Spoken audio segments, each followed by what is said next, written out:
So in this video, I'm covering topic number 1.2.5, which is the history of the development of the concept of sovereignty. How this idea of sovereignty has changed over years. The idea of sovereignty has evolved over centuries as there was changes in political systems, theories of governance, and the rise of nation states.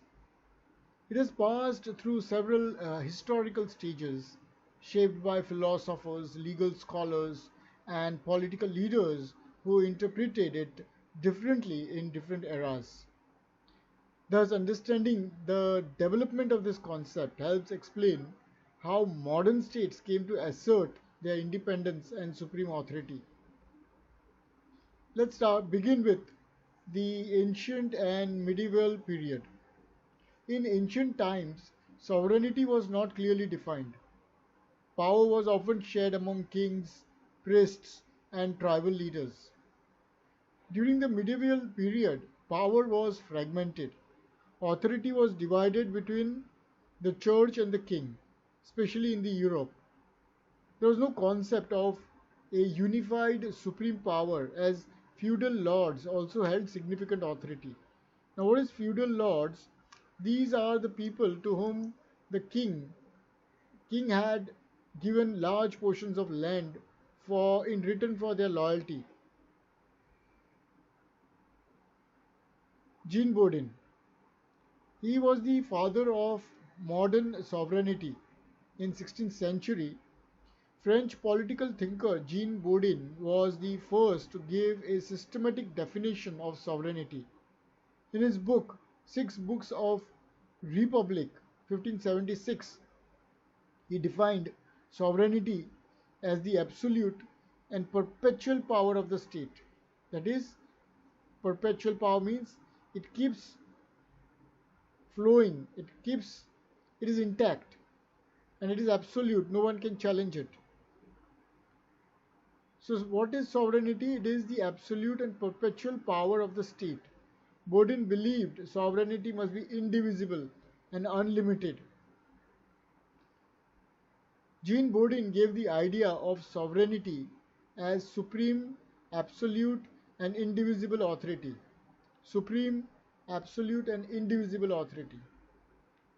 Let's look at Thomas Hobbes' definition in the 17th century. Hobbes emphasized absolute sovereignty as a necessity for maintaining law and order. In his famous work Leviathan 1651, he argued that people surrender their natural rights to a sovereign authority, a Leviathan, for protection. His idea supported the rise of centralized monarchies.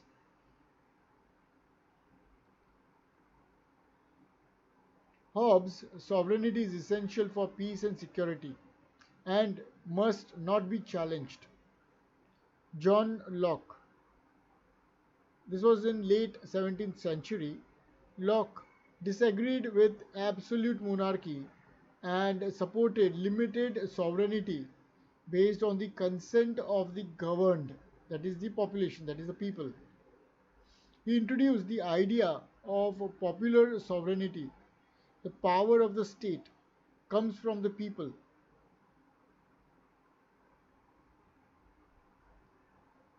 His work influenced liberal democracies and constitutional government. So John Locke's definition is quite important. He advocated people's consent and limited government power. Jean-Jacques Rousseau, 18th century.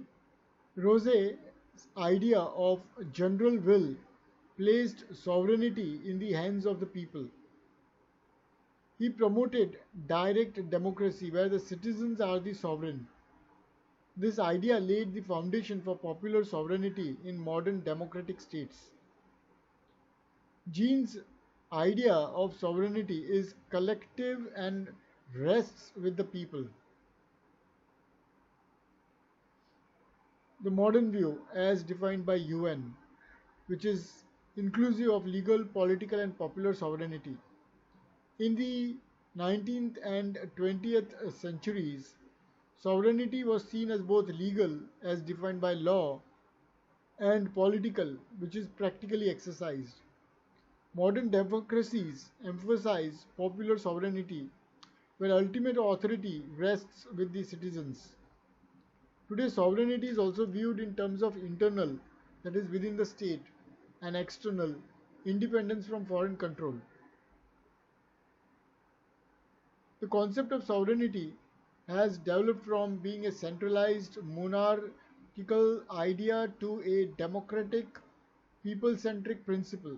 Thinkers like Bourdieu, Hobbes, Locke, and Rousseau have each shaped this evolution. Today, sovereignty continues to adapt with global changes, international laws, and democratic values. Let's look at few of the multi-choice questions. Jean Bodin is regarded as the father of modern sovereignty. In medieval Europe, power was shared between the king and the church. Correct answer is the church. The idea that people give up their natural rights to a sovereign for security was proposed by, let's look at the answer,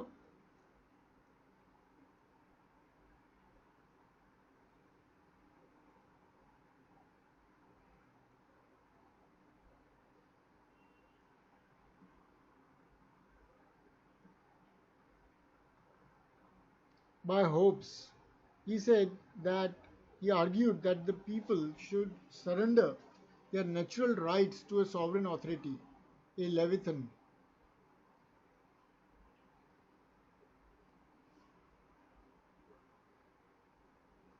John Locke believed that sovereignty should be based on the consent of the governed. Rousseau's concept of the general will supports the idea of, we'll have to revise this one again,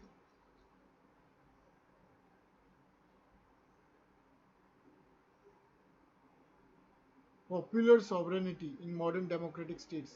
His idea laid the foundation for popular sovereignty in modern democratic states. The book Leviathan, which discusses the necessity of an absolute sovereign, was written by,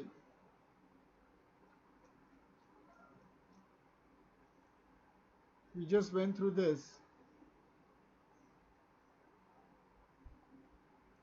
by Hobbes.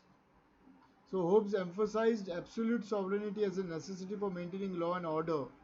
In his famous work Leviathan, he argued that people surrender their natural rights to a sovereign authority, which is a leviathan, for protection.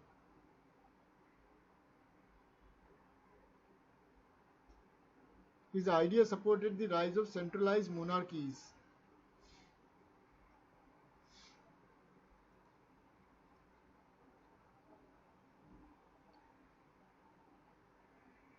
Rousseau's concept of general will supports the idea of popular sovereignty. General will means the will of the people. The book Leviathan, which discusses the necessity of an absolute sovereign, was written by Hobbes.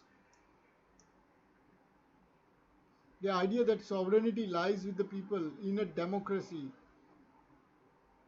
is called popular sovereignty. So this concludes this part of the video. Thank you very much for listening through. Take care. Bye bye.